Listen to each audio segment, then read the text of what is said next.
Tonight on Evening Edition, a report by the Control of Budget on President William Ruto's 2023-2024 maiden budget reveals that State House, the Office of the President and Deputy President, collectively spent over 2 billion Kenya shillings on hospitality, while travel expenses rose by 7 billion, despite promises of austerity measures. Court proceedings disrupted by activists protesting the failure of the police IG to honor court summons regarding the alleged abduction by police of 3 Kitengela men. The minute there's presidential assent on division of revenue, it is a contract. If the money is going to be reduced, it means as counties, we are forced to shut down the counties after paying the pending bills coming from local authorities. Also tonight, governors clash with the National Assembly of amendments to the Division of Revenue Bill, with many strongly opposing proposals that could reduce counties' equitable share of the national resources. Tumepeleka maneno kwa mapolisi, iliingia kwa TCI, lakini sasa serikali hawakuchukulia kwa haraka ili kumuokoa maisha ya mtoto. And the family of the late Rebecca Cheptegei blames police inaction for her death, stating that despite reporting threats against her, the police failed to intervene in time.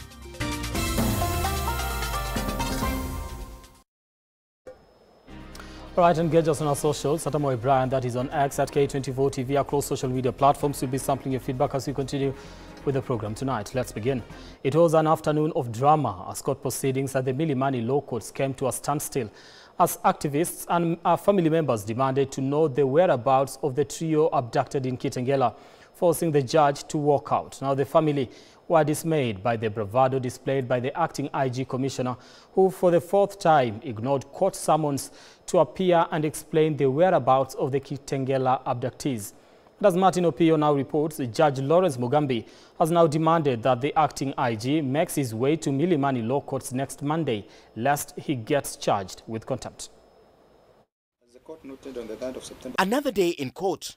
Another snub from the acting Inspector General of Police was expected to appear before Judge Lawrence Mugambi on Thursday morning to explain the whereabouts of the brothers Aslam Longton, Jamil Longton, and activist Bob Njagi, was said to have been abducted while in Kitengela. The state told the court that for another time, the acting IG would not make it to the court as he was in Mombasa on an official function. But the judge would hear none of it, and the prayers to have the IG appear on a future date were turned down. He would then be required to appear at 3 a.m. or else be held in contempt of court, which could lead to arrest.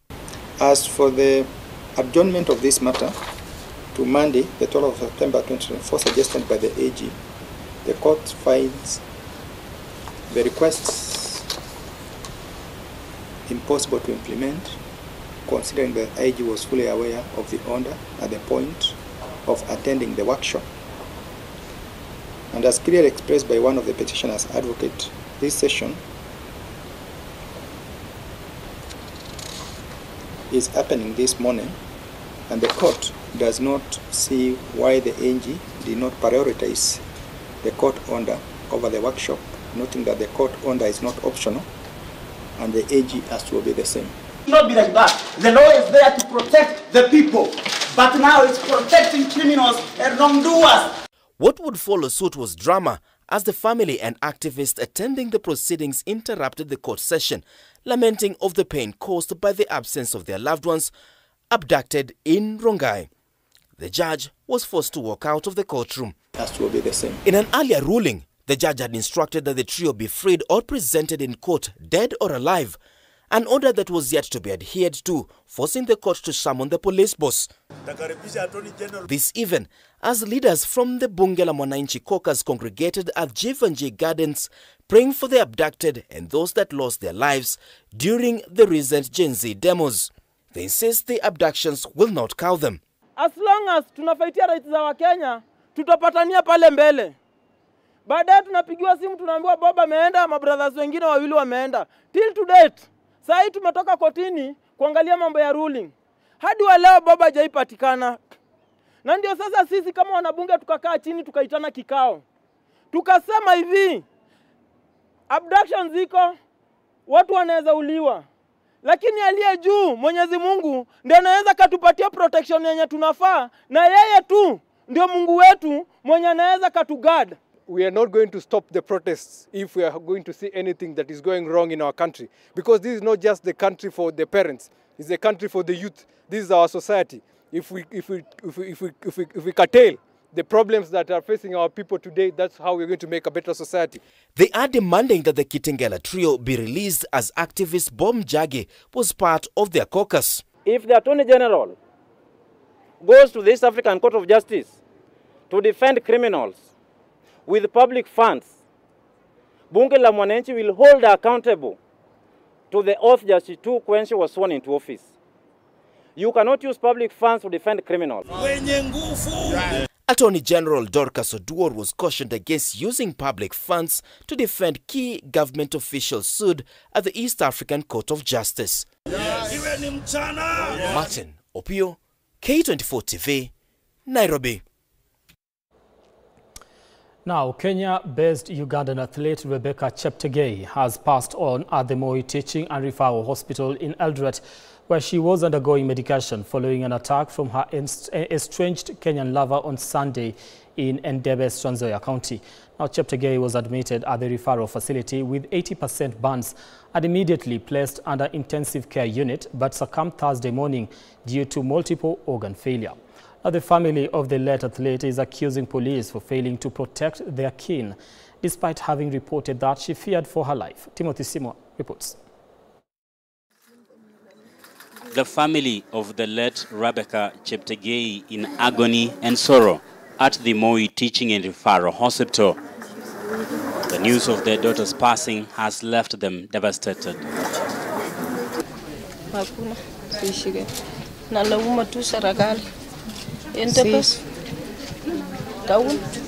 Hiyo mtu naletanga watu hiyo boma ya mtoto kuchunga hiyo boma. Lakini sina nini. Na uchungu sana kwa sababu nimepoteza dada yangu namba 2, namba 4. Sina mengi ya kusema. Lakini Mungu atashika yote.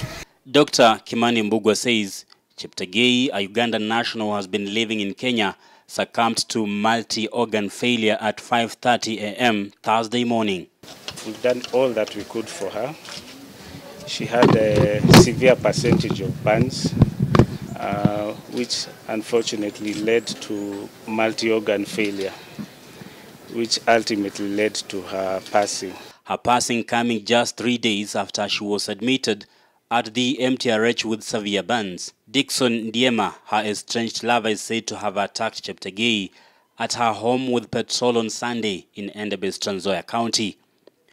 Ndiema, who is now facing murder charges, didn't escape the fire and is admitted at the same facility, but doctors assess his wounds are less severe. In the wake of the tragedy, Joseph Cheptegei, Rebecca's father, is blaming police inaction for the death of his daughter. Despite reporting that the suspect was threatening their kin, police failed to act in time. Na kitu yenye naona kufikia kupotea mtoto ni ulekefu ya serikali, kwa sababu serikali wangechukulia maanani kuanzia wakati tulipelekea habari ya kwamba huyu kijana imekuwa ni mtu ambaye si mzuri, akiwa akiindainda mtoto.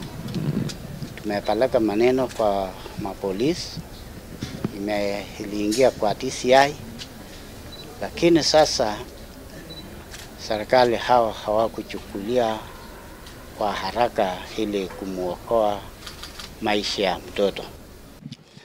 Cheptegei's murder has caught the attention of women parliamentarians as they also reflected on the cases of the late athletes Agnes Tirop and Damaris Mutua, who both met their death in the hands of men believed to be their lovers. Killings of Agnes Tirop and Damaris Mutua, both of whom lost their lives at the hands of intimate partners, mirror the horrific circumstances surrounding Rebecca's death. These repeated tragedies make it painfully clear that we are failing to protect our women, and this failure must stop. In a statement, Sports Cabinet Secretary Kipchumba Murkomen says the tragedy is a stark reminder that the country must do more to combat gender-based violence. Cheptegei, a mother of two, has been living and training in Kenya and recently represented Uganda at the Paris 2024 Olympics. Timothy Simwa, K24 TV. Now, shocking revelations have emerged from the Control of Budgets report on President William Ruto's maiden budget for the 2023-2024 financial year. Now, the report shows that the State House, the Office of the President and the Deputy President's Office collectively spent over 2 billion on hospitality alone. Travel expenses also soared by 7 billion Kenya shillings, despite promises of austerity measures. And as Joel Chacha reports, this extravagant spending comes at a time when Kenyans are facing high taxes and a national debt that has ballooned to 10.56 trillion. Control of Budget Margaret Nyakango's report on the 2023-2024 budget laid bare the concerning spending patterns of the government, which disbursed a total of 3.89 trillion Kenya shillings in Ruto's first budget as president. Of these, only 516 billion was allocated to development, while 3.37 trillion went to recurrent expenditure. Among the most startling figures is the 1.17 billion spent by State House on hospitality with the Office of the President and his deputy, consuming a further 1.05 billion. The main problem I see with this is accounting, how you account for tea and mandazi. What is the standard that governs tea and mandazi, you know? And can there be also something that guides, a policy that guides what visitors should be given? Figures, in my view, that could have been on the higher side. I think if part of that money could have gone into funding these MSMEs, remember... Despite a revenue shortfall, these offices splurged on hosting expenses. Additionally, 548 million was spent on new vehicles for State House. Promises of austerity were broken as travel expenditures increased by 7 billion, even after a circular was issued to reduce such costs. Notably, State House alone spent 1.35 billion on domestic travel. Debt remains a pressing issue for the country, with the report showing that as of the end of June 2024, Kenya's national debt stood at 10.56 trillion, split between 5.41 trillion in domestic debt and 5.15 trillion in external debt. A staggering 1.7 trillion from the 2023-2024 budget was used to service debt. The National Assembly and the Senate must avoid any further strangulation of Kenyans with additional debt. The government continued to borrow heavily, taking on 795 billion domestically and 705 billion from external sources, leading to a liquidity crisis for MSMEs seeking bank credit. Pending bills, which now amount to 516.27 billion, are expected to become part of the national debt. Joel Chacha, K24 TV, Nairobi. Now, the National Assembly is facing heavy criticism from governors and the Senate Finance Committee following its decision to amend the Division of Revenue Bill after presidential assent. Now, county leaders have warned of potential paralysis in county operations if the dispute remains unresolved. Ian Ketani reports. County bosses and members of National Assembly are yet again locking horns, this time over the amendment of the Division of Revenue Bill 2024. Governors, led by Wajia's Ahmed Abdullahi, who is also the Vice Chair of the Council of Governors, have condemned the National Assembly's actions as unconstitutional. They accuse lawmakers of amending a bill that had already been signed into law by President William Ruto. The Council is opposed in total to the proposal and calls for the retention of the county's equitable share. You cannot amend this provision of the Constitution through the amendment of DORA. The minute there's presidential assent on division of revenue, it is a contract. To have such a bill drafted on matters devolution, Mr. Chairman, is to reverse the gains that the Senate made in the last 10 years on matters devolution. division of revenue. The county heads have labelled the legislators as the biggest obstacle to devolution. They have warned that unless the issue is resolved, county services could be severely disrupted, especially as county employees are threatening to strike over demands for salary increases. It's like the National Assembly's role is to make sure devolution doesn't work. And I'm saying this with a lot of regret, having come from there. If the money is going to be reduced, it means as counties, we are forced to shut down the counties after paying the pending bills coming from local authorities. On June 10th, President William Ruto signed a bill that allocated 400 billion to counties, marking a 23.4% increase from the 385.4 billion allocated in the previous financial year. Despite this increase, county chiefs, including Governor Muthomi Njoki, have expressed their frustration, suggesting it may be time to relook into the constitution. We may need to ask ourselves whether we need to go back to the Kenyans who passed the constitution and allow the executive to annex the counties and we go home. Because we cannot keep on operating on a mode of begging what is rightfully ours. There is a misconceived notion that has always been there that equitable share is the national government giving counties part of their money. You know?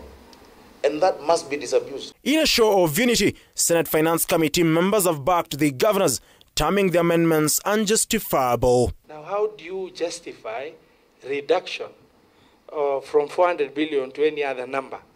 And I sometimes I feel puzzled, you know, when I see the National Assembly, our colleagues, with a lot of respect to them, that, you know, blind themselves from the reality of what these issues. What is the scientific justification that the National Assembly has, even if you're talking about fiscal consolidation, to further this down and come up with less than 400 billion? There isn't. Ian Keitani, K24 TV, Nairobi. All right, that story by Ian Keitani takes us to a fast break here on Evening Edition. Don't go too far. When we come back, I'll be telling you a thing or two about the looming nationwide healthcare workers strike. All right, continue engaging us on our socials at K24 across social media platforms. We will be back in a few.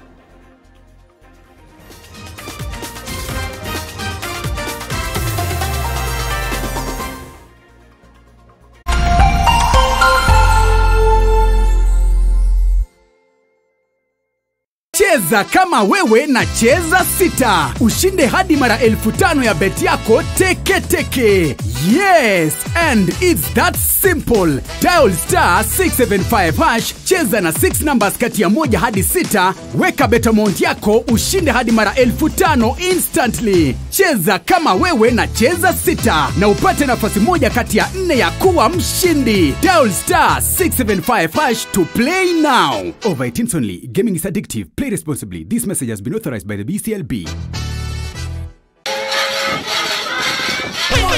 Are you ready? The Tharaka Nithi Uragate Cultural Festival is back from the 4th to the 7th of September 2024. Come enjoy our Tharaka cultural cuisines, dances, and get to learn more of the larger Ameru cultural heritage. What's more, Meru FM, in partnership with Lions Hospital, will be offering a free screening for all eyesight and diabetes problems for the entire 4 days. Powered by the Tharaka Nithi County Government, Meru FM, Born Free Foundation, KWS, Chalet.